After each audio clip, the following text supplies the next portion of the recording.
우리 완벽한 부모는 없다에 이어서 이제 새로운 주제를 갖고 우리가 또 시작하도록 하겠습니다.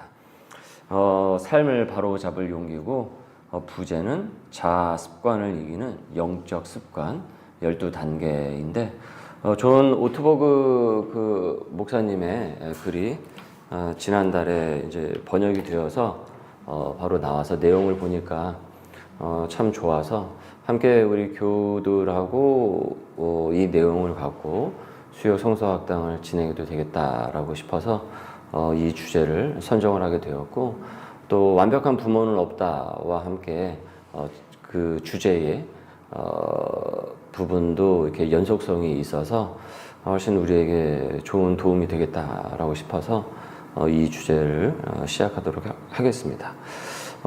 이 삶을 바로잡을 용기, 그 내용 12단계인데, 매주마다 한 단계씩 하면은 이제 3달이 되어버리잖아요. 그런데 이제 내용에 따라서 2단계를 한꺼번에 함께 같이 묶어서, 그렇게 해서 한 8주, 길면 한 9주, 그 안에 최대한 우리가 함께 이 12단계의 과정들을 밟아 나가도록 할 것이고, 내용이 매우 좋아요. 그리고 아주 성경적이고, 그리고 이 시대에 아주 필요한 내용들이고, 그리고 우리가 이전에 했던 이 완벽한 부모는 없다와 함께 그 연속성도 참 있어서 하나님께서 좋은 주제를 때마침 지난달에, 그러니까 2월이죠. 2월에 번역이 잘 되어서 우리는 그때 이거 완벽한 부모는 없다 하고 있는 중이었잖아요.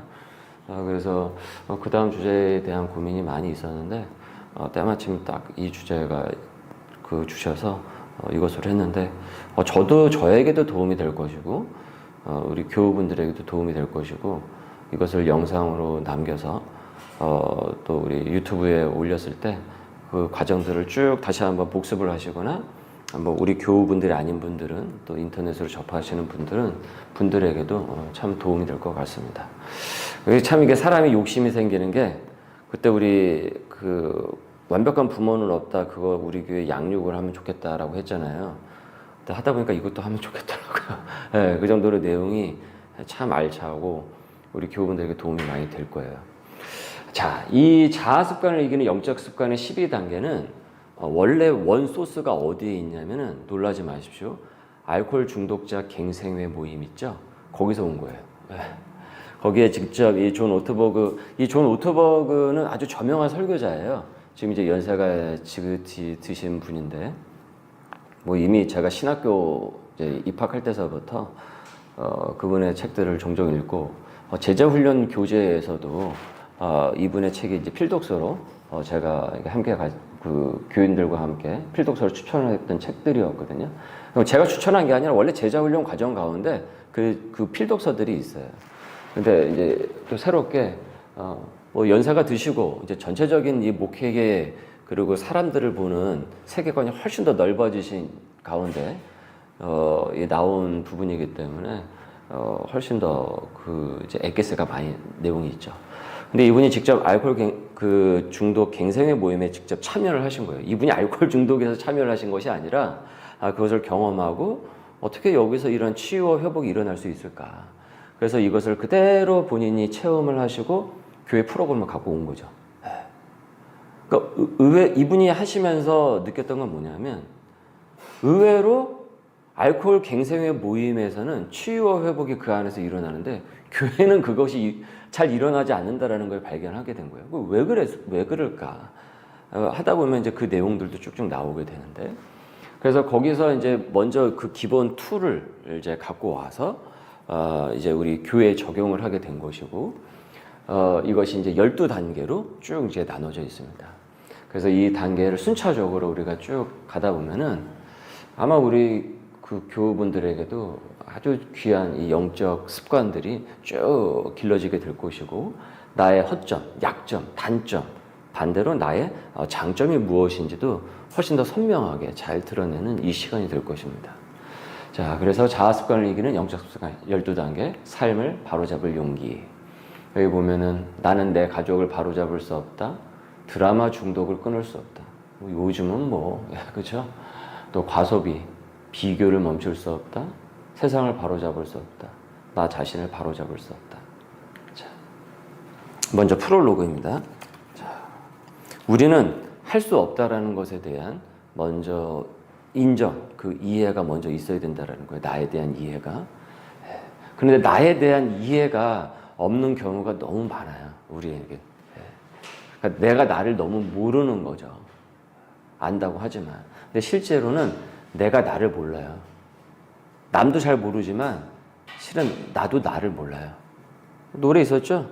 내가 왜 이러는지 몰라. 나훈 아저씨. 이제 할아버지가 되신.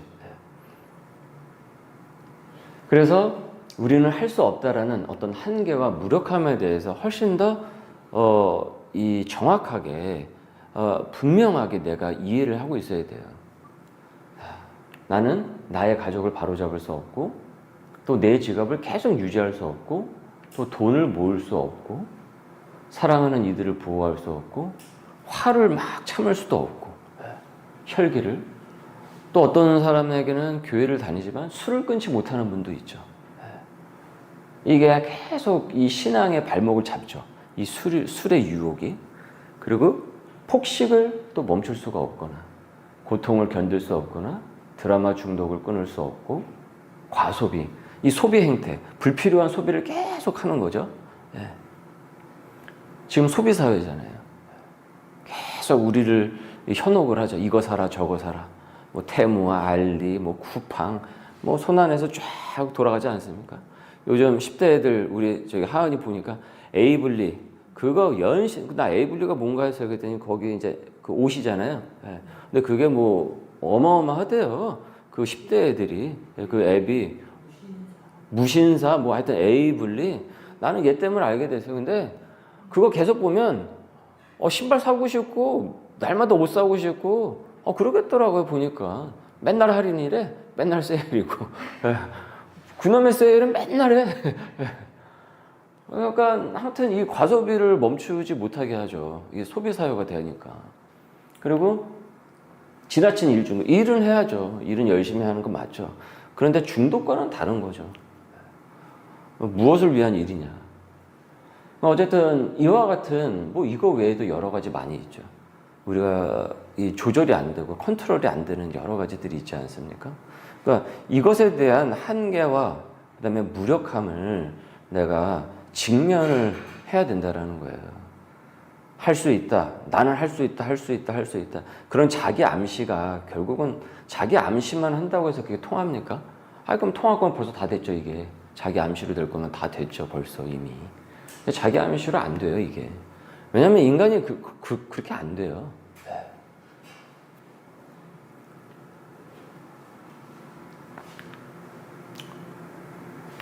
우리는 그래서 삶을 통제를 하려고 하죠. 삶을. 막 내가 통제를 하고 훨씬 더 주도 면밀하게 통제를 하려고 하지만 결국 어떻게 됩니까? 실패를 하는 경우가 너무 많아요. 저는 이 내용을 보면서 와 진짜 이랬다고? 그래서 깜짝 놀랐어요. 이 저자의 목사님이 명설교자거든요. 오랜 시간 동안 이 대륙을 넘어서 이 공부를 한 신학생들에게도 많은 책들이 읽혔는데 아니 이분이 그 한창 시절에 설교를 하다가 기절을 하신 적이 있대요. 근데 그게 한 번이 아니라 여러 번 몇 번을 기절을 하신 거예요. 설교를 하다가 쓰러지신 거예요. 근데 이분의 내용이 더 웃겼어요. 무슨 얘기냐면 자신은 침례교회 그 침례교단 목사라는 거예요. 자신이 순복음 오순절파 그 목회자였다고 한다면 설교하다 쓰러지면 신령하다라고 사람들이 봤을 거예요. 근데 자기가 침례교 목사이기 때문에 다 자신을 보는데 교인들이 매우 우려스럽고 아주 그 안 됐다라는 눈초리로 자기를 보더라는 거예요. 그렇게 보지 않았겠습니까? 그래서 자기가 안타깝게도 오순절파 목사가 아니었기 때문에 자신을 신령하게 보는 것이 아니라 교인들이 너무나도 안타깝게 보더라는 거예요. 근데 설교자가 설교를 하다가 픽 쓰러져 버리니까 기절하면서 쓰러져 버리니 그 예배가 어떻게 됐겠어요? 난리가 난 거 아니겠습니까? 근데 그것도 한 번도 아닌 거예요. 그 이후로 또 있었다는 거죠. 그러니 이게 트라우마가 돼서 단상에 올라갈 때마다 어떻게 되겠습니까? 단상에 올라갈 때마다 불안하죠. 공황 증세가 오겠죠. 우울감이 막 몰려오겠죠. 이미 그게 있으니까 또 쓰러지면 어떻게 해요? 그러면 이제 생각을 하죠. 내가 과연 이 목회 소명을 난 받았다고 해서 출발을 했는데 설교 중에 내가 이렇게 쓰러지고 있는데 내가 이걸 지속할 수가 있겠어? 그래서 깜짝 놀랐어요. 예. 그래서 저는 한 번도 쓰러져 본 적은 없거든요. 아직까지는. 예, 아직까지는. 근데 너무 창피한 거죠, 이게. 그래서 상담을 받은 거예요. 그랬더니 뭐라고 얘기를 했냐면 옆에 빈 의자를 가져다 두라는 거예요. 옆에 이렇게 설교할 때 여기다 의자 이렇게 갖다 놓고 하라는 거예요. 그래서 쓰러질 것 같으면 앉으라는 거죠. 근데 그때 당시 그렇게 얘기했대요. 아니, 설교자가 자기 쓰러질 거를 대비를 해가지고 여기다가 의자를 갖다 놓으면은 그게 얼마나 창피하냐고. 너무 창피하다는 거예요. 근데 상담자가 얘기를 하더라는 거예요. 바로 그거라고. 빈 의자를 갖다 놓은 그 약함을 그 앞에서도 인정할 수 있어야 된다. 그래서 빈 의자를 갖다 놨대요. 쓰러질 것 같으면 앉았대요. 놀라지 않습니까? 이게 무엇을 얘기합니까? 설교자조차도, 이 저명한 설교자조차도 어떻다라는 거예요. 자신의 약함을 하나님 앞에서 인정을 해야 되는 거예요. 전에 제가 한번 말씀을 드렸죠. 설교자들, 신학생들이 공부를 할 때 설교자들의 선생이라고, 설교자 위에 선생이라고 하는 사람이 있어요. 그 몇몇 분들이 있는데, 그 중에 대표적인 설교자가 누구냐면, 영국의 찰스 스펄전하고 마틴 로이드 존스 목사님이에요. 근데 놀랍게도 이 두 분이 우울증을 겪으셨어요. 목회하는 종종. 오카논 목사님도 우울증 때문에 1년 동안 그 안식년을 가지신 적이 있었어요. 마틴 로이드 존스 목사님이 이 우울감이 그에게 그대로 엄습을 해와가지고 얼마나 이분도 어려운 시절을 보내는지 몰라요. 그런데 그 이후로 나온 책 중에 그 로이드 존스 목사님의 아주 명저가 있는데 그 책이 뭐냐면 영적 침체라는 책이에요. 영적 침체. 여러분, 내가 약하고 빈 의자를 둘 수밖에 없는 거는 하나님께 붙들린 사람들, 나만 그런 게 아니라 하나님께 붙들린 위대한 설교자들도 그런 순간들이 다 있었다는 것을 우리는 알고 있어야 됩니다. 이 얘기는 뭐냐면 모든 인간은 다 빈 의자를 두어야 된다는 얘기를 하고 있는 거예요. 어떤 사람을 보면 그렇게 안 보이는 사람이 있죠. 항상 꼿꼿하게 서 있을 때 아니에요. 그거는 연기를 하는 거예요. 여러분 그 안에 골마가고 썩어가고 있는 걸 보지 못하면 안 됩니다. 얼마 전에 유력한 그 정치인이 자살을 했었죠. 자살을 했죠. 며칠 전에. 삼선 의원이에요. 그 부산 쪽에서 굉장했어요. 근데 보십시오. 어떤 일이 벌어집니까? 그 정치권에서 차기 대권, 그때 당시에 차기 대권 후보와 함께 완전히 거기서 딱 옆에서 좌우에 그런 어떤 그 옆에 보좌관으로서 뭐 위세등등하죠. 하지만 그 안에 무엇이 있었던 것입니까? 다 약한 부분이 있었던 거예요. 근데 그걸 우리는 모든 인간이 다 겪는 거예요, 사실은. 그래서 오늘 우리가 이 시간이 이 단계가 거듭되면서 우리가 찾아볼 것은 뭐냐면 빈 의자를 옆에다 두는 연습을 해야 된다는 거예요. 창피하니까 나는 빈 의자를 두지 않을래. 여기서부터는 치유가 안 일어나요. 그래서 먼저 빈 의자를 옆에 둔다 이 마음을 갖고 시작을 해야 된다는 거죠. 그래서 우리의 문제는 우리가 스스로 해결할 수 없는 것들로 너무나도 가득하다는 겁니다. 너무 가득해요. 이걸 인정하자는 겁니다. 자, 그런데 역설적이게도 진짜 영적 여행은 뭐냐면 자기 삶을 통제할 수 없다라는 아주 솔직하고도 절박한 그 인정에서 진짜 영적 성숙과 거룩한 회복이 일어나기 시작을 해요. 근데 이 인정을 하지 않으면은 안 돼요, 그게.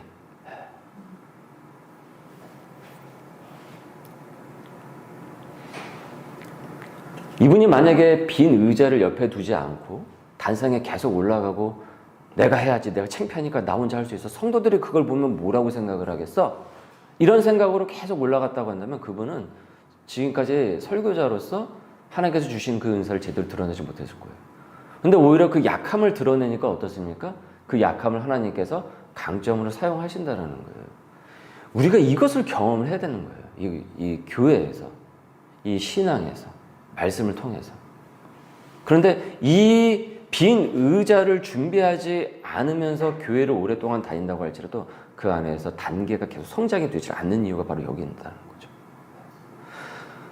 저는 언제나 제가 지금 여기서 지금 많은 설교를 했지만 항상 좀 단상에 올라갈 때 그리고 수요 성성할 때도 마찬가지지만 제가 전에도 말씀을 드렸죠.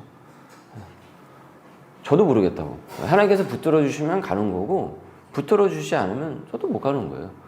아니 이 시대에 무슨 어떻게 개척교회를 섬길 수가 있겠습니까? 제가 이 장시간에 다음 달이네요. 5월 첫 주가 우리 교회 5주년이에요. 5주년. 여기서만 5번째 생일이 되는 거예요. 그 중에 3년을 코로나로 다 보냈어요. 코로나 한창 기승일 때. 그리고 아시죠? 제가 코로나 시작하면서 사실은 총 4번을 수술한 거예요. 대형 수술을 4번을 했습니다.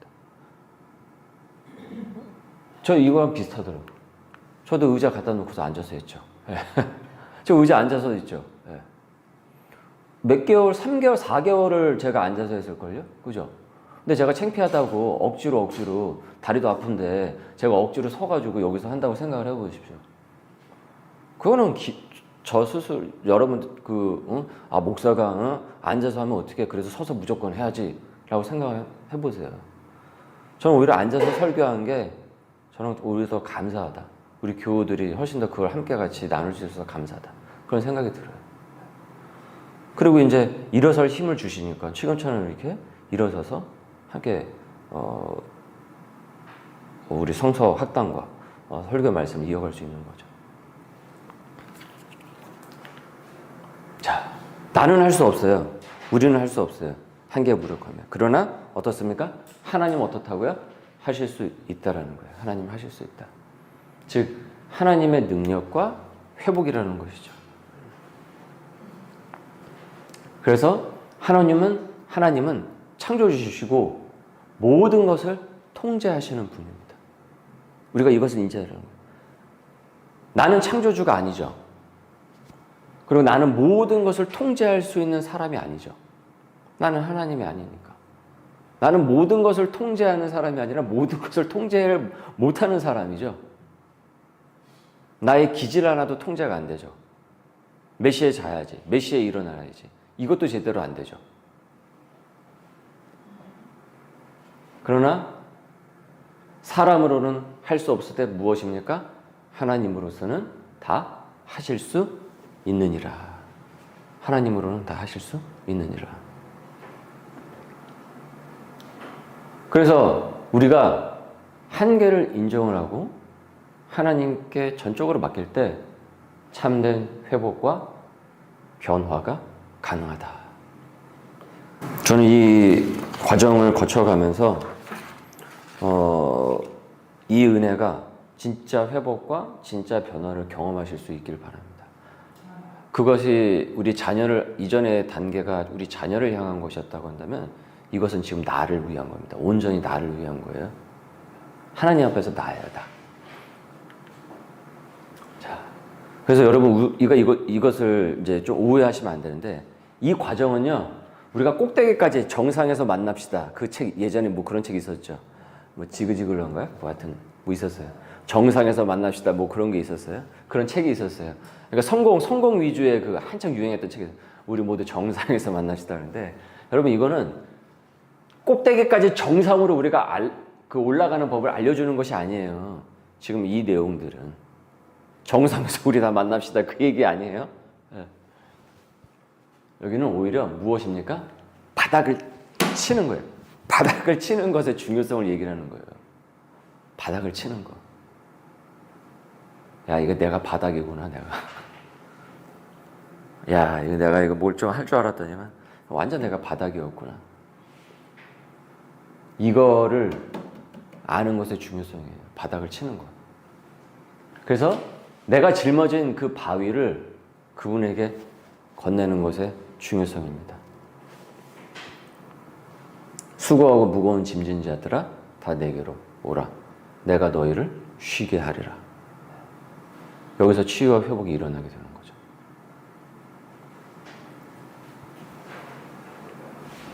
역설적으로 이런 삶의 길에서 무기력하고 고통이 생기잖아요. 바닥을 치게 되면 내가 뭘 할 수 있을까? 그리고 괴롭잖아요. 할 수 없다. 이런 생각이 자꾸 들잖아요. 근데 오히려 그 무기력과 고통이 어떻습니까? 도움이 되는 거예요. 여러분, 바닥을 쳐야 올라가는 거예요. 바닥을 쳐야 일어설 수 있어요. 근데 바닥을 제대로 쳐본 적이 없으니까 자기가 어떤 바닥을 경험을 자기가 인정을 하지 않으니까 계속 거기에 엎드려질 수밖에 없는 거죠. 이렇게. 그래서 진짜 우리의 영적인 삶은 결국은 무엇입니까? 나의 무력함. 이 무력함을 깨닫는 데서 시작이 된다라는 거죠.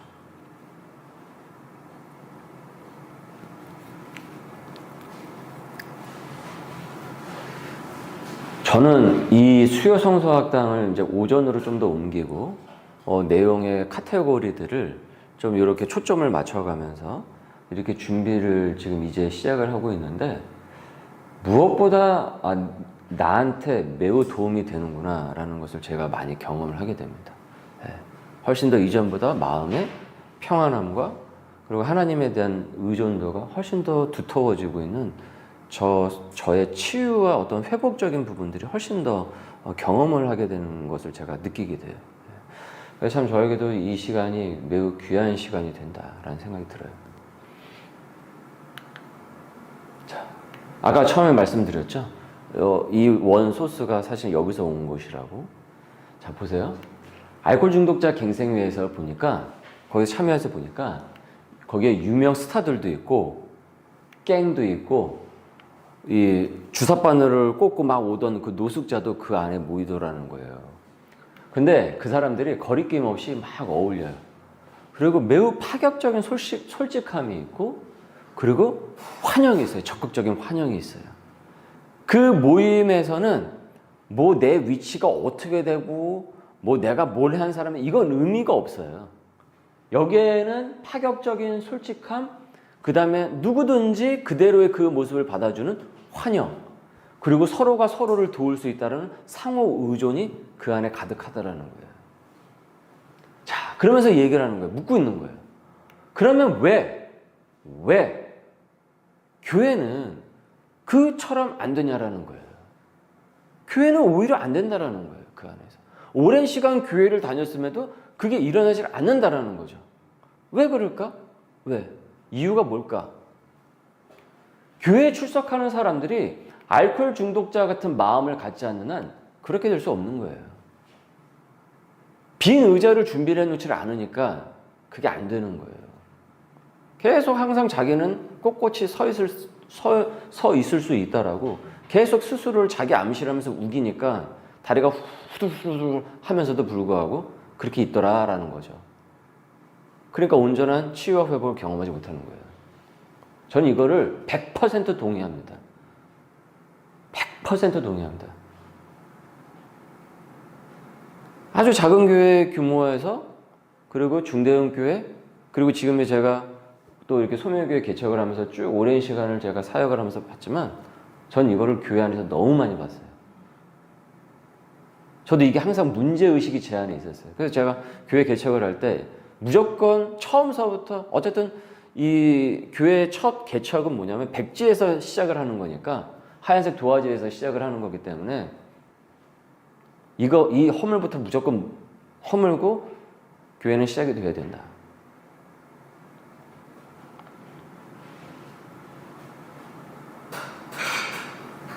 그래서 숨기기에는 너무 절박해요. 근데 자꾸 숨기죠. 절박한데 자꾸 숨겨요. 비판하기에는 너무 또 자기가 초라해요. 그리고 혼자 살기에는 또 너무 약하고 오히려 교회를 떠나기에는 너무 힘들다라는 것을 자기가 스스로 깨달을 수 있어야 된다는 거죠. 저는 이 문장을 그대로 갖고 왔어요. 놓칠 수 없는 문장이라. 결국 이와 같은 회복과 은혜가 임하기 위해서는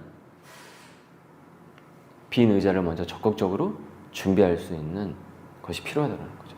그리고 나아가 교회가 소그룹이라든지 그와 같은 교회 모임들이 이와 같은 솔직함, 진솔함, 그리고 적극적인 환영, 그리고 서로 간의 상호 의존, 이것이 가득 찰 수 있어야 됩니다.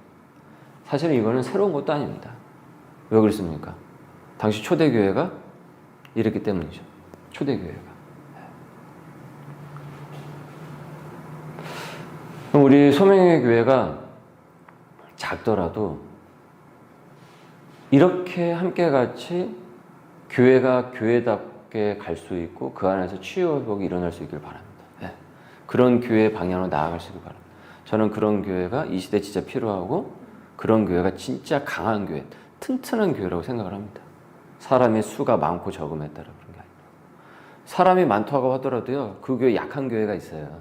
맨날 안 좋은 얘기 들리고 맨날 서로 간에 교인들 서로 간에 항상 그런 좋지 않은 얘기들이 그 안에 계속 있고 그러면서도 그 공동체가 계속 형성이 되긴 돼요. 나강이 되고. 근데 계속 그 마음가짐은 어떻습니까? 갈라지고 갈라졌어요. 그러니까 은혜를 제대로 체험하지 못하는 거죠. 갔다 오고 나면 오히려 더 시험에 들고 패배감에 들게 되고.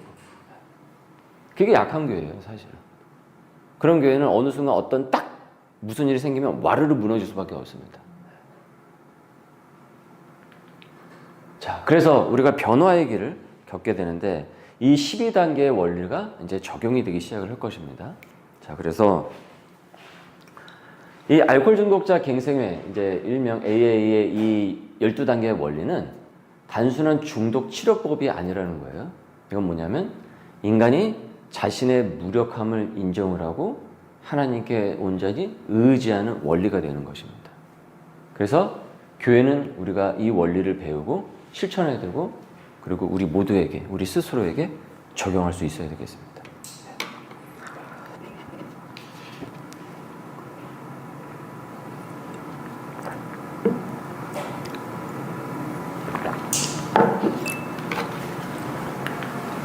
자, 군대. 이게 무슨 얘기인가? 처음 12단계 모임에 참석하기 시작했을 때만 하더라도 이분도 내게 무슨 중독, 내가 나한테 무슨 나쁜 습관이 그렇게 크게 있을까? 내 인생의 발목을 잡고 있는 전혀 생각을 해본 적이 없었대요. 근데 지금은 그 중독들을 명확하게 보게 됐다라는 거예요. 그리고 그것이 뭐예요? 군대라는 것을 알고 있다는 거예요. 이게 하나가 있는 게 아니라 여러 군대가 자기를 애워싸고 있다는 거죠. 군대가. 이 시간 여러분이 하시면서 과정을 겪어가면서 그 군대를 찾으셔야 돼요. 그리고 그 군대를 와해시키셔야 됩니다. 우리는 십자가의 군사지 그 군대의 일원이 아니잖아요.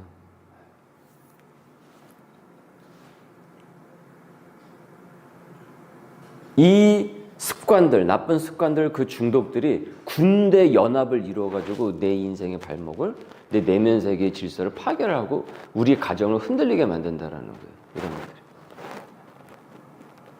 이것이 교회 안에 가득하게 되면 그 교회가 흔들리는 교회가 되죠. 은혜가 없는 공동체가 되는 것이고.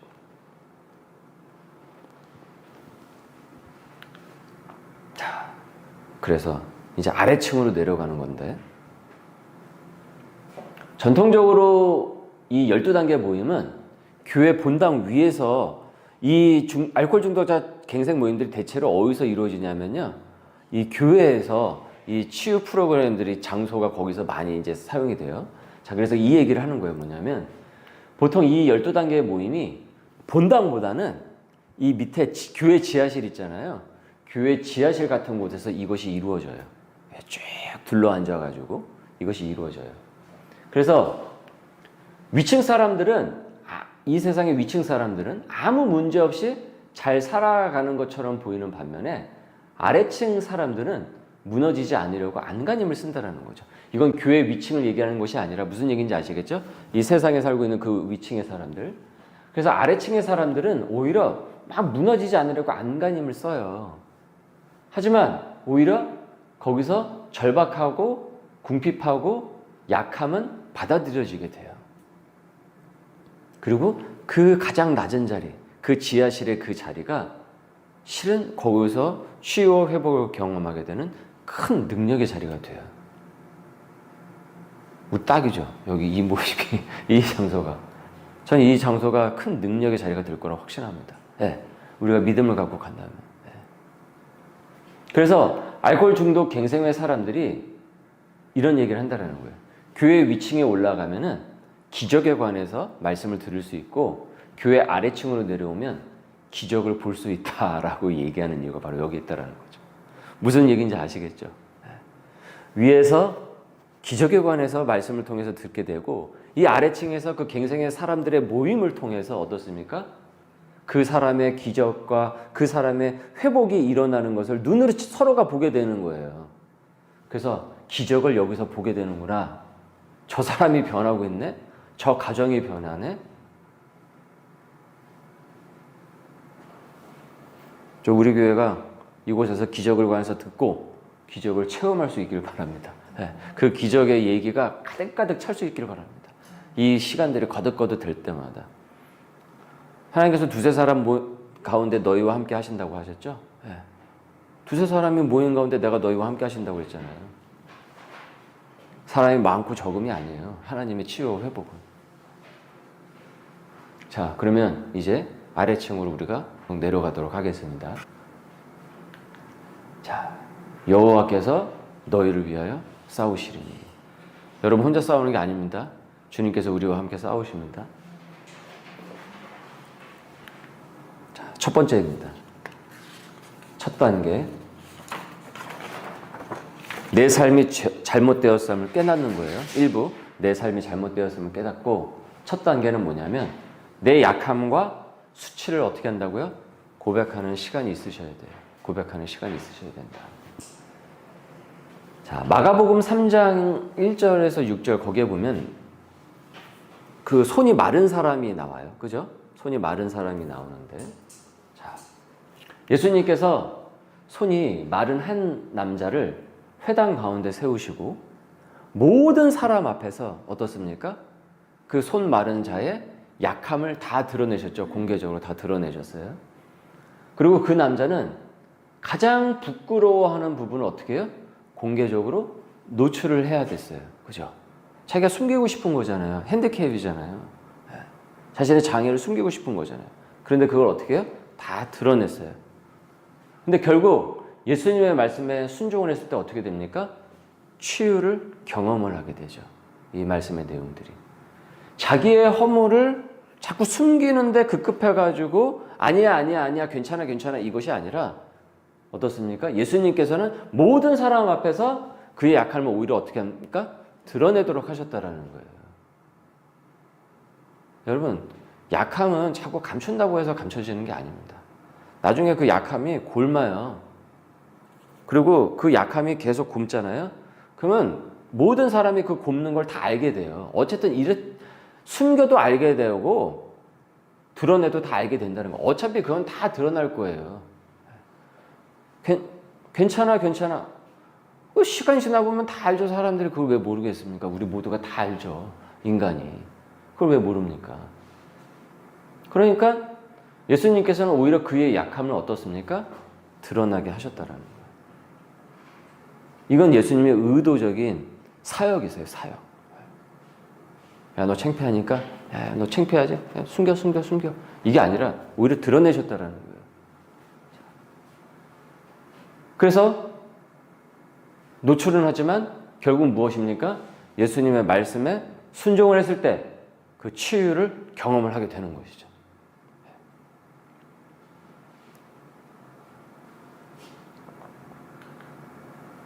그래서 하나님의 은혜는 우리가 계속 숨기는 것이 아니고 우리의 약함을 솔직하게 사실은 고백을 할 때 거기서 역사를 하게 됩니다.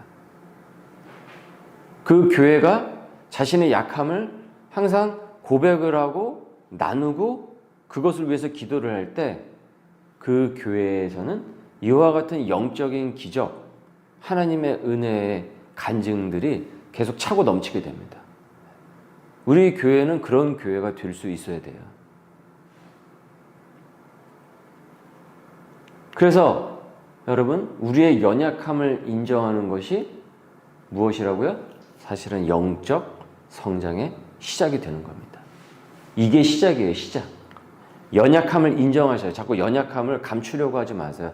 허점, 나의 부족함을 교회 안에서조차도 서로 공동체 안에서도 감출 이유가 없어요. 그리고 그게 흉이 될 일도 없어요. 그게 흉이 될 거면 뭐하러 교회 다닙니까? 아예 혼자 그냥 살죠. 아무도 모르게 자기 혼자 사회고 관계고 다 그냥 끊어버리고. 그럼 아무도 모를 거 아닙니까? 산속 혼자 들어가면 아무도 모를 거 아니에요. 내 존재도 모를 거고. 아무도 나를 모를 거 아닙니까? 혼자 나는 뭐 하늘만 보고 살란다 그러면 뭐 누가 알겠어요? 자신의 존재 자체도 아예 모르는데. 근데 그게 아니라는 거죠. 오히려 연약함을, 우리 주님께서는 연약함을 인정하도록 하는 것을 영적 성장의 시작으로 보신다라는 거예요. 자, 이 얘기 보시면 나오는데, 그 에티오피아가 이제 막 내전과 막 이런 분쟁이 많았어요. 이 에티오피아라는 지역이. 이 아프리카에는 수많은 그 부족들이 있잖아요. 그래서 이 아프리카는 그래서 내전이 엄청나게 많아요. 그 안에. 예. 그 이데올로기가 무진장 심해요. 이 아프리카가. 그래서 이 살인, 뭐 강탈, 분쟁 이런 것이 지금도 끊이지 않고 이것이 국가 발전을 저해하는 결정적인 이 이유가 이거예요. 사실 날씨도 날씨지만 이게 제일 커요, 사실은. 자, 그래서 이 에티오피아 교회에 이제 그 사역을 위해서 여기서 이분이 이제 사역을 하기 시작을 했는데, 내전과 이 35년 전에 이제 갔어요. 그래서 내전과 대학살 가운데서 이제 그들을 이제 만난 거예요. 35년 전에. 그런데 이 분들이 무슨 얘기를 이제 요청을 자기한테 했냐 하면은 그 책을 좀 스터디 바이블 성경책을 좀 갖다 달라라고 이제 요청을 한 거예요. 근데 그게 들고 가려고 그러면은 거기에 이제 다 걸리는 거예요. 이런 성경책은 반입이 금지가 되는 거죠. 그래서 본인이 50권을 요청을 했는데 51권을 준비를 해서 이제 비행기를 탔다라는 거예요. 그러면서 자기가 무슨 기도를 했냐면은 자기는 상상도 못했대요. 하나님, 이것이 걸리지 않고 밀수가 잘 될 수 있도록 기도를 하는 그런 기도를 드릴 거라고는 자기도 상상을 못했대요. 근데 그런 기도를 드렸대요. 그런데 걸려버렸대요. 이걸 걸린 거예요. 그런데 그 앞에서 걸렸는데 그 앞에 있는 관리자가 나한테 한 권만 달라고 그랬대요. 50권을 갖고 가라고 얘기를 했다는 거예요. 그것도 자기가 예상을 하지 못했대요. 그래서 한 권은 마르크스주의자 독재자의 세관에 그 손에 한 권은 들어가게 됐다라는 거예요. 그래서 50권이 딱 맞았대요. 자기도 그냥 51권을 딱 준비를 해서 갔는데 한 권은 그 사람한테 가고 나머지 50권은 그 요청한 그 에티오피아 교회 지도자들이 요청한 그 50권은 딱 거기에 딱 가게 됐대요. 그런 체험을 하게 됐대요.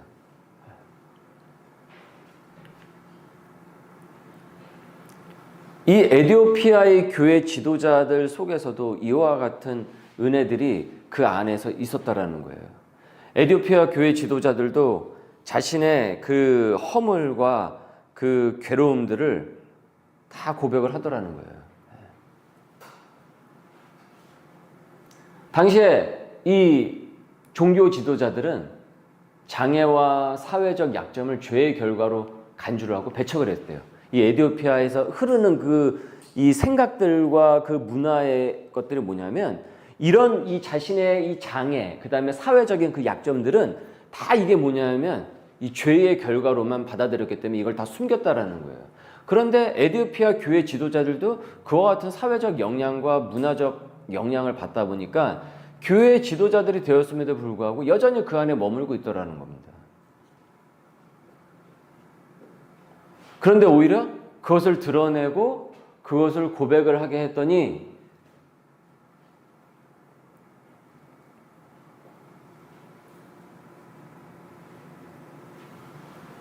거기서 회복이 일어나더라는 거예요.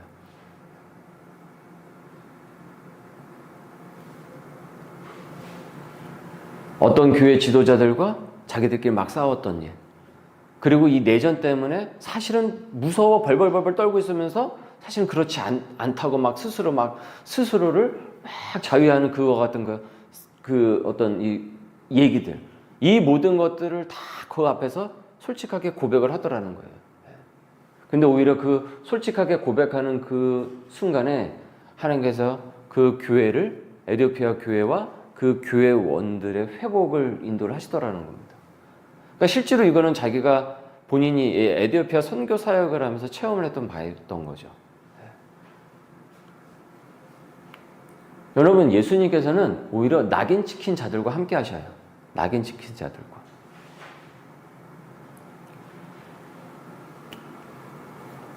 그 누구죠? 그 장애를 갖고 있었던 그 교수님 한 분 있었잖아요. 여자 교수님, 돌아가신 분. 그 살아온 기적, 살아갈 기적이라는 책을 쓰신 이름이 갑자기 제가 생각을 안 나네요. 이분이 그런 얘기를, 이분이 장애를 갖고 태어나셨거든요. 그래서 사람들은 그걸 뭐라고 불렀냐면, 어렸을 때 자기는 뭐라고 들었냐면 천형이라고 들었다라는 거예요. 하늘의 벌을 받아서 그랬다라는 거예요. 그런데 자신이 복음 안에서 하나님을 알고 이해하게 되면서 그것을 어떻게 받아들이면 천혜로 받아들였대요. 하늘의 은혜로 받아들였대요. 네? 장영희 교수님. 네, 장영희 교수님. 맞아요. 근데 이때 당시에 이 에디오피아 종교 지도자들, 그때 모든 사람들은 이와 같은 것을 그렇게만 바라보더라는 거예요. 즉, 약점을 계속 감춰야만 되는 거죠. 그렇게 하면 살아야 되는 거죠. 그래서 그렇게 해서 억지로 자신의 자존감과 자신의 이 자존심을 세워가는 거죠. 근데 그것이 아니라는 거죠. 오히려 예수님께서는 어떻습니까? 낙인 찍힌 자들과 함께 하시는 겁니다. 그래서 예수님 자신도 어떻습니까? 십자가에서 못 자국난 손바닥이라는 낙인을 받으셨죠. 그리고 그것이 부활 후에는 어떻게 됩니까? 영광의 흔적이 되죠. 사회가 우리한테 딱 낙인을 찍는 게 있잖아요. 그렇잖아요. 주변이 나를 향해서 낙인을 찍는 그게 있잖아요. 그 약점 무언가가 있잖아요. 근데 오히려 그 낙인 찍힌 자들과 함께 하시고 결국 우리가 은혜를 경험하게 될 때 이것은 무엇이 됩니까? 우리에게 영광의 흔적이 되는 거예요. 그러니까 주 안에서는 낙인이 낙인으로 끝나는 것이 아니라 영광의 흔적이 되는 거죠. 이 사순절에 그것을 우리가 경험할 수 있어야 된다는 겁니다. 그래야 온전한 우리가 부활절을 맞이하고 그 의미를 온전히 되새길 수가 있겠죠. 그래서 나의 무엇을 확인을 해야 되겠습니까? 마른 손을 확인을 하시라라는 겁니다. 나의 마른 손을 확인을 하라.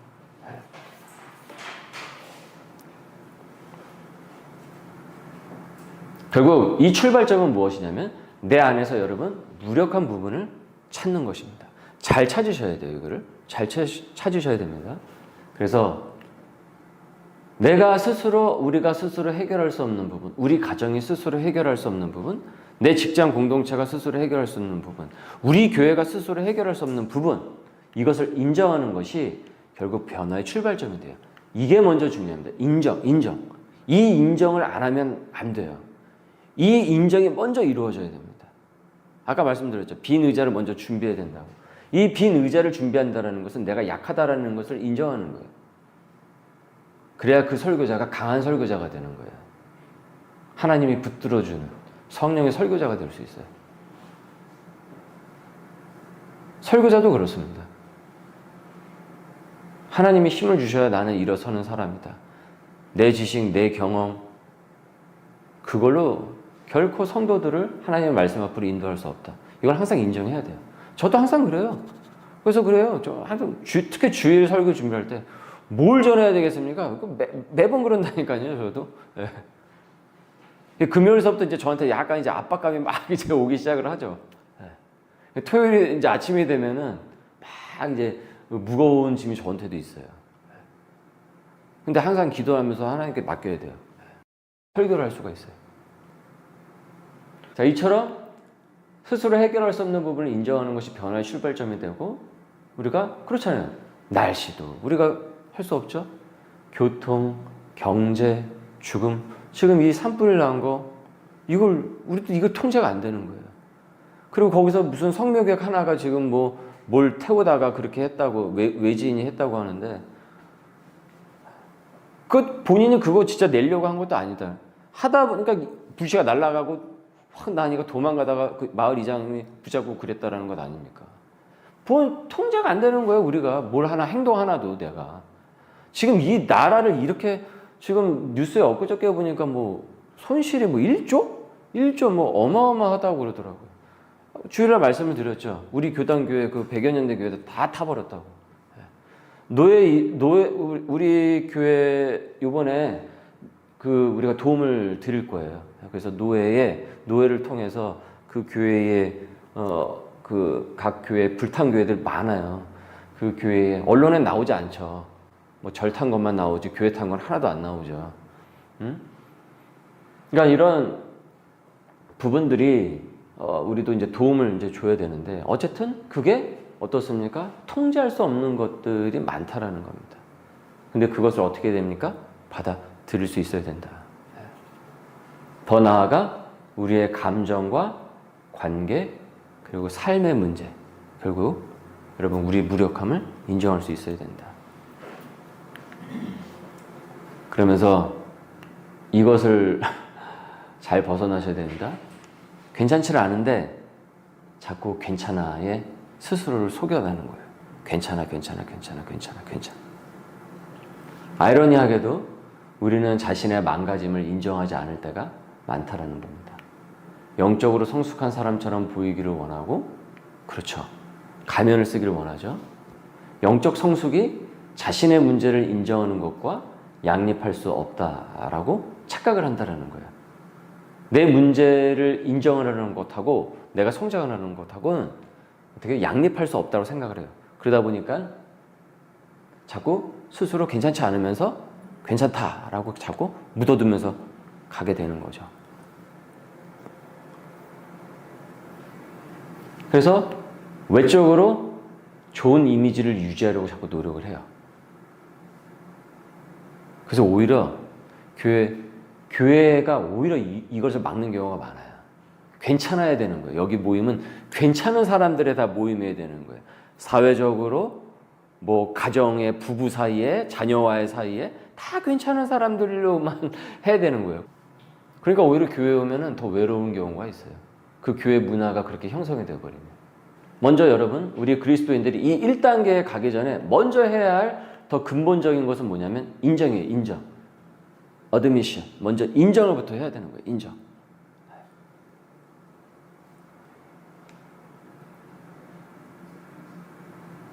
이게 0단계예요. 사실은. 1단계로 가기 전에 먼저 스타트가 되는 0단계예요. 0단계. 이게 프롤로그가 먼저 돼야 됩니다. 그래야 1단계, 2단계, 3단계, 12단계로 쭉 우리가 갈 수 있습니다. 그래서 0단계라고 할 수 있는 그 인정, 우리는 겉보기와 달리 전혀 괜찮지 않다라고 솔직하게 하나님 앞에 또 공동체 앞에 기도의 제목들과 이런 걸 나눌 수 있어야 되는 거죠. 전 이것을 오히려 잘하는 사람이 훨씬 더 큰 치유와 회복을 우리가 경험하게 될 것입니다. 그래서 실천은 이제 하셔야 되는데 이게 뭐냐면 자, 먼저 여러분 스스로 해결할 수 없는 문제를 기록을 하시는 거예요. 이거 끝나시고 나서 기록하셔요. 그리고 하나님께 맡기는 연습을 하시라는 거죠. 그러니까 가령 예를 들어서 음주가 있다든지 우리 교인들은 이제 그러지는 않겠지만 어쨌든 이 영상을 보시는 어떤 분들 같은 경우 과소비, 폭식, 분노를 조절하지 못하는 거. 지금 이 시대의 문제가 되는 거죠. 애고 어른이고 모두가 다 교인이고 교인이 아니고 간에 모두가 다 이 영상 중독, 유튜브 중독, 그리고 영상 중독, 그다음에 정죄의식, 죄책감으로부터 자꾸 그것을 하지 못하고 자꾸 누군가를 정죄하는 거, 그리고 이거 비교의식, 자꾸 비교를 하고. 이 비교의식은 어떻습니까? 누군가를 보면서 우월감을 느끼고 누군가를 보면서 열등감을 느끼는 거죠. 그러니까 이 인간은 인간으로 보지 못하게 되는 거예요. 이건 항상 비교의식은. 그러니까 이 말의 습관도 항상 있어요. 그 안에서. 그 안에 애들도 비교를 한다니까. 지금 형제 자매들도. 얘가 얘보다 낫냐? 얘가 얘보다. 너는 왜 형보다 못하냐? 너는 왜 동생보다 못하냐? 네 형은 이렇게 했는데 너는 왜 요거밖에 안 되냐? 항상 그런 거. 이게 모든 게 다 괴가 얽혀 있는 거예요. 이게 군대예요, 군대. 이게 군대예요, 사실은. 군대를 형성을 해가지고 쫙 그냥 내 삶을 계속 끌고 가더라라는 거죠. 그리고 거짓말, 그리고 험담, 자꾸 올라오는 부정적인 생각, 그 다음에 부부 사이 평강이 없어요. 이 부부가 항상 이 뭔가가 있어요. 그리고 부모 자식 사이, 그리고 형제 사이, 자매 사이, 이 모든 것들이 한번 여러분들이 쭉 보시면서 내가 약한 부분이 무언가, 나의 마른 손이 무엇인가, 이거를 면밀하게 이게 숙고를 하면서 써보는 시간을 반드시 가지셔야 돼요. 이것이 우리 영단계 지금 이 시간에 해야 될 것이다. 그래서 내가 불안해하는 것은 뭐뭐다? 내가 두려워하는 것은 무엇이다? 내가 시기하는 것은 무엇이다? 내가 원한을 품고 있는 사람은 무엇이다? 이 마른 손을 주님 앞에 먼저 내어놓는 시간, 그리고 면밀히 써보는 시간이 우리에게 필요하다는 것입니다. 그래서 이 첫 번째 단계 때 우리가 해야 될 건 뭐냐면요, 이것은 해결을 하는 게 아니에요, 여기서요. 그래서 해결이 아니라 관리가 아니라 먼저 이것을 어떻게 합니까? 확인을 하는 것입니다. 확인을 하는 것.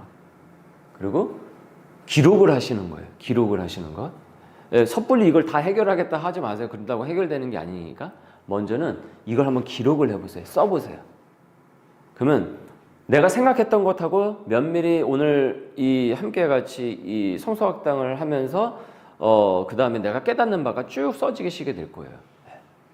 그리고 문제가 되는 외적인 상황이나 사람만 적지 마시라는 거예요. 이런 문제도 적으시는데 나의 무력함, 그대의 무력함을 먼저 어떻습니까? 기록을 해야 된다는 거예요. 여기에 대해서 내가 어떤 무력함을 갖고 있는지, 이럴 때 나는 어떤 마음에 요동이 치게 되는지, 이런. 자, 그래서 우리의 약함이 하나님께서 어떻게 됩니까? 역사하시는 결국은 도구가 됩니다. 그래서 내 손을 내밀라, 예수님의 이 말씀에 우리가 순종을 할 때 우리가 기대하지 못한 그 은혜가 가득 임하게 될 것입니다. 네, 오늘 우리 내용은 이것으로 마치도록 하고 다음 주에 우리가 또 두 번째 단계로 나아가도록 하겠습니다. 기도하겠습니다. 은혜가 가득하고 감사하신 주님, 오늘 나의 생각이, 저의 생각이 신세한탄이나 부정직함, 또 내 의지, 내 자신을 추구하는 것, 그리고 두려움에서 자꾸 그 안으로 들어가려고 하는 것들을, 이와 같은 마음의 어려움들을 주님 치유하여 주옵시고 나의 약함을 온전히 하나님 앞에 인정할 수 있도록 인도하여 주시옵소서. 저의 생각과 결정과 감정을 분별할 수 있도록 지혜를 더하여 주시고 과도한 스트레스의 그 긴장을 풀게 하여 주시고 모든 짐을 지고 가려는 불가능에 무모한 도전을 하지 않도록 주님 저를 인도하여 주옵소서. 손 마른 자처럼 솔직하게 나아가 의심을 떨치게 하여 주시고 진행되는 이후의 각 단계에서 치유와 회복을 경험하게 하여 주시며 나의 실체를 진정 깨닫고 거듭날 수 있는 이 시간들이 될 수 있도록 우리를 인도하여 주옵소서. 감사하며 예수님의 이름으로 기도드립니다. 아멘.